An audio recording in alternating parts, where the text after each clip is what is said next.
안녕하세요. 40대 중반 여성입니다. 최근 남편이 바람을 피웠다는 사실을 알게 되어 용기를 얻으려고 글을 씁니다. 앞뒤 맥락이 맞지 않아도 이해 부탁드려요. 저는 결혼 2년 차에 임신을 하게 되었고 그와 동시에 현재까지 집에서 살림을 하고 있습니다. 남편은 사업을 하는데 현재 월 1,000만 원 정도의 수입이 있는 걸로 알고 있어요. 저와 남편은 태어날 때부터 작은 소도시에서 살고 있습니다. 그래서 나고 자란 이 도시에서 한 다리만 건너면 대충 서로 알고 있는 지인들이 많습니다. 그런데 한 달 전 남편이 7년 동안 바람을 피운 사실을 지인을 통해 알게 되었습니다. 알고 보니 꽤 많은 사람들이 알고 있었던 것 같은데 너무 수치스러워서 한동안 제정신이 아니었던 것 같습니다. 그렇게 한 달간 5만 가지 생각을 하면서 정신줄을 부여잡았고 이혼을 결심하게 되었습니다. 그 이후부터는 증거를 잡기 위해 나를 잡아 온 집안을 뒤집어 엎었고 남편 핸드폰도 하나하나 다 확인해 봤습니다. 그 상간녀와 서로 여보라고 부르더라고요. 상간녀 집에 가서 청소하고 분리수거도 하고 이불 빨래하고 각을 세워 개어놓은 빨래 사진도 찍어 보내고 사업차 외박했던 날은 상간녀 집에서 고기를 구워 먹으며 셀카 찍고 그 모습들을 사진과 메신저로 직접 확인하면서 다시 한번 하늘이 무너지는 느낌이 들었습니다. 아무튼 그렇게 증거를 모두 수집해두고 남편에게 이혼하자 했습니다. 그랬더니 사랑해서 만난 게 아니라며 펄쩍 뛰더라고요. 사업 초기에 자리를 잡도록 도와준 사람이고 경제적 혜택이 많아 끊지 못하고 끌려다닌 거랍니다. 진짜 어이가 없어서. 사랑 없이 어떻게 7년 동안이나 만났냐 했더니 상간녀가 사업을 볼모로 협박을 했답니다. 이게 말이 되는 소리인가요? 말 같지도 않은 변명을 늘어놓는 남편을 보며 그냥 무조건 이혼하자 했습니다. 물론 7년 동안 바람을 폈다는 사실만으로도 미친 듯이 화가 났지만 제가 더 용서할 수 없었던 건 남편이 바람핀 증거를 찾아내는 도중 알게 된 사실들 때문이었습니다. 매년 명절마다 받은 한우고기 세트가 남편이 샀다고 한 골프웨어가 그리고 아들이 중학교에 들어갔다고 용돈을 줬다던 친구가 그 상간녀였다는 걸 알게 됐거든요. 거기다 남편이 산 자동차 할부도 상간녀가 내주고 있었네요. 그것도 모르고 그동안 룰루랄라하며 남편 차를 같이 타고 다녔으니 남편은 뭐가 그리 당당한 건지 이혼만은 절대 안 된다고 합니다. 해서 상간녀에게 전화해서 데리고 가라 했습니다. 그랬더니 그 여자가 남편에게 미련 없으니 이혼하지 말랍니다. 본인이 빠져줄 테니 둘이 화해하라네요. 그러면서 미안하답니다. 둘이 쌍으로 미친 건지 정말 어이가 없더라고요. 저는 무조건 이혼할 겁니다. 남편이라는 놈이 너무 더럽게 느껴져서 절대 같이 못 살겠어요. 위자료는 물론이고 상간녀 소송도 해서 받아낼 수 있는 건 다 받아내고 이혼할 겁니다. 그런데 평생 교통질서 위반조차 한 번도 안 해본 성실히 살아온 인생에 이혼녀 딱지를 붙이려니 막막하긴 합니다. 아이에게 미안하고 제 자신이 무능한 아줌마라는 생각에 자괴감이 들어요. 7년 동안 바보짓을 한 제 자신을 생각하니 그냥 모든 게 다 허망할 뿐입니다. 댓글입니다. 첫 번째. 상간녀 소송 당할까봐 수쓰네요. 저래놓고 뒤에서 또 만나고 하겠죠. 제가 봐왔던 저런 놈들은 이혼하면 100% 그 여자와 다시 시작하든 다른 여자가 생깁니다. 진짜 하나같이 바로 생겨요. 그러니 님 탓이 절대 아닙니다. 늙으면 자식들에게 부끄럽고 노년이 되면 손주들도 못 보는 초라한 인간으로 늙어갈 겁니다.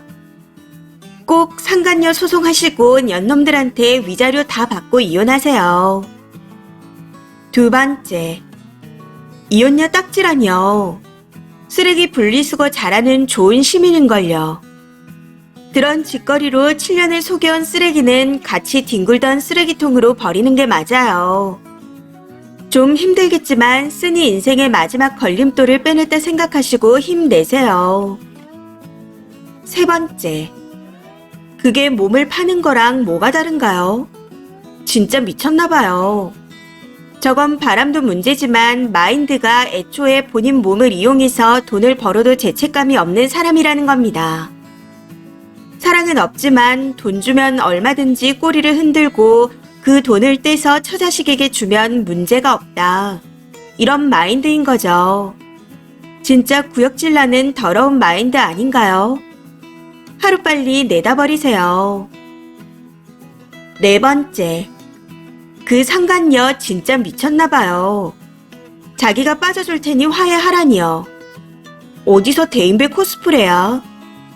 남편은 바람 정도가 아니라 두 집 살림을 한 겁니다. 증거 잘 모아서 이혼 잘하세요. 변호사 고용 꼭 하시고요. 우선 용서한 척 하면서 재산도 챙겨두세요.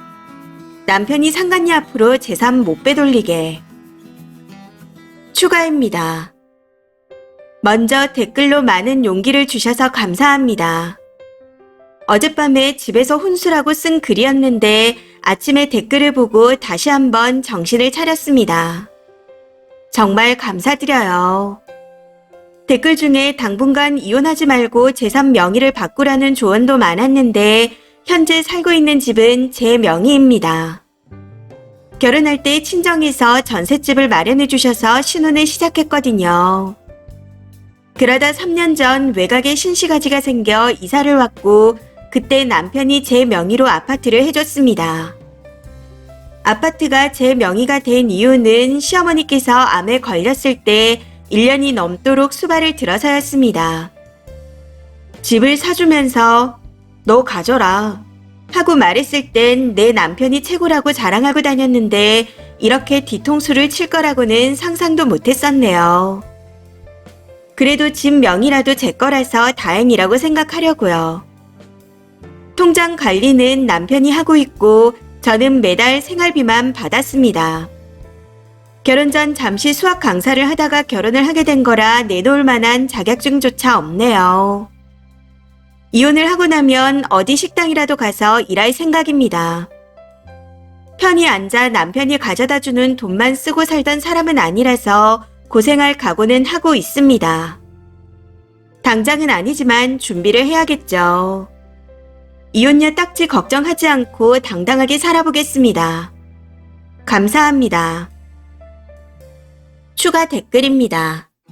첫 번째, 지금 이렇게 강단 있게 이혼하면서 식당 일이라도 할 거라는 각오 있는 강한 엄마라면 애도 무한 신뢰와 사랑으로 잘 버틸 수 있으니 너무 아이 걱정하지 마세요. 그 와중에 집이 있고 위자료도 받아내실 수 있는 것 같아서 정말 다행입니다. 두 번째, 다들 이혼하라고들 하시지만 저는 생각이 조금 다릅니다. 서두르지 말고 천천히 생각하세요. 생활비를 넉넉하게 주고 생활하는 데 유연한 정도라면 저라면 천천히 생각해 볼 것 같아요. 이혼하고 집은 있지만 나가서 일하고 속은 속대로 썼고 아이 케어까지 하면서 산다면 그때는 지금보다 더 힘들 수 있어요. 지금은 속만 썩으면 되잖아요. 물론 더럽고 화나고 죽이고 싶어서 같은 공간에 있고 싶지 않죠. 그런데 이혼해도 똑같습니다. 거기에 육체적 노동이 더해지는 거라면 더 힘들어질 거예요. 당분간 소 닭 보듯 살면서 이혼하고 어떻게 할까? 잘 살아갈 수 있을까? 그게 더 나을까? 하고 나서 이혼해도 늦지 않다고 봅니다. ATM기로 살아도 나쁘지 않을 듯 하고요. 더러워도 현실부터 보세요. 세 번째, 추가 글을 보니 걱정이 안 되네요. 집도 있는데 이혼이 뭐 대단한 흠이라고. 아무리 현실적으로 계산하고 살라지만 그런 상황을 알고도 같이 산다는 건 내 자존심을 포기하고 사는 거거든요. 그냥 소송해서 위자료며 받을 거 다 받고 어디 편의점 최저임금만 받고 살아도 집이 있으니까 괜찮죠 뭐. 인생 뭐 있나요? 당당하게 멋지게 사세요. 이번 사연은 여기까지입니다. 시청해주셔서 감사합니다.